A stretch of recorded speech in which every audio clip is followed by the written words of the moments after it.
The phone rang at 12:03 a.m. I almost didn't answer. Then I heard her voice, thin, trembling. "Grandpa, Mommy says the baby is coming. Help!" My fingers tightened around the receiver. I asked, "Where's Daddy?" Her answer came like a blade between my ribs. "He kicked Mommy's tummy and left." Silence, the kind that rots in your chest. I told her to stay on the line, to keep talking, but her breath turned into quiet sobs, then a muffled voice in the background, and the call cut. I stood in the middle of the kitchen, the hum of the refrigerator suddenly deafening. My mind replayed her words, each one heavier than the last. Kicked, left, baby. I didn't move right away. Instead, I reached for my coat, my keys. My pulse was slow, too slow, the kind of calm that doesn't feel like calm at all, more like the stillness before a fire starts. I knew I'd be driving into something ugly. I just didn't know yet how ugly. When I reached their house, the lights were on, but the curtains drawn. The front door was locked. No answer when I knocked. Through the gap in the blinds, I saw movement. My daughter-in-law on the floor, clutching her stomach. My granddaughter beside her, crying. I forced the door open. The air was thick with that metallic smell, blood and fear. She looked at me, wide-eyed, but didn't speak. Her phone was shattered on the floor. No sign of my son. I helped her to the couch, checked her pulse, called an ambulance. She flinched when I touched her arm, not from pain, but from something else, something heavier. At the hospital, they took her in immediately. I stayed with my granddaughter. She wouldn't look at me, wouldn't talk. When I asked what happened, she whispered only, "He was yelling about the baby, that it's not his." The words lodged in my skull. Not his. I didn't say a thing. Not to her, not to the police. I let them file their reports, ask their questions. Inside, the suspicion was already growing roots. 2 days later, I visited her at the hospital. She avoided eye contact, answered questions with rehearsed brevity. My son was still nowhere to be found. Her phone was replaced, a brand new device, spotless. Too spotless. I asked to borrow it to call my wife. She hesitated, too long, before handing it over.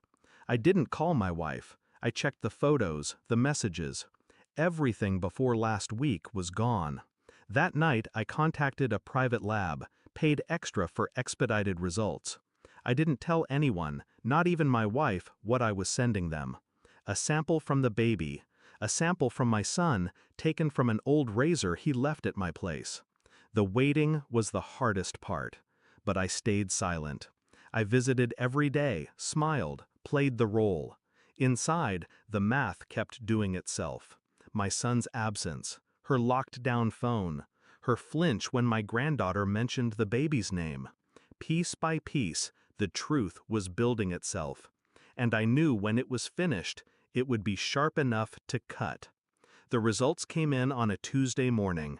I sat in my car and opened the envelope. Probability of paternity, 0.00%. My pulse didn't change. My breathing stayed steady. It was almost disappointing how unsurprised I felt. That evening I went to the hospital. She was propped up in bed, scrolling through her new phone. My granddaughter was asleep in the corner. I sat down, placed the sealed envelope on her lap. She looked at it, then at me. "What's this?" "Open it." She did. Her fingers trembled, but not from weakness. When she read the numbers, her face drained of color. I didn't let her finish. "He knows," I said quietly. "That's why he left." Her lips parted, but no sound came. She reached for words, for excuses, but found none. I stood, picked up my granddaughter, and walked out. 2 days later, I found my son. He was in a bar, unshaven, reeking of whiskey. I sat across from him without asking, placed the same envelope on the sticky table between us. He stared at it, then at me.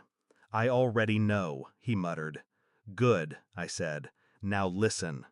I told him the hospital bills were paid, that his daughter was safe, that the baby was not his and never would be. I told him he would sign over guardianship of his daughter to me. No custody battles, no visits without my consent. He tried to argue. I didn't raise my voice. You hit a pregnant woman in front of your child, I said. You vanish, you drink, you hide. You're done. When he realized I wasn't bluffing, when he saw I was prepared to bury him in court if needed, he signed.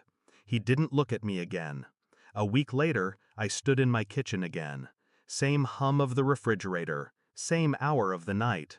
My granddaughter slept upstairs, her breathing steady, safe. The baby, her half-brother, would grow up without the man who broke him before he was born. And my son, well, he had nothing left to break. I didn't feel victory, not satisfaction, just quiet. Some truths don't set you free. They just close the door behind you and lock it.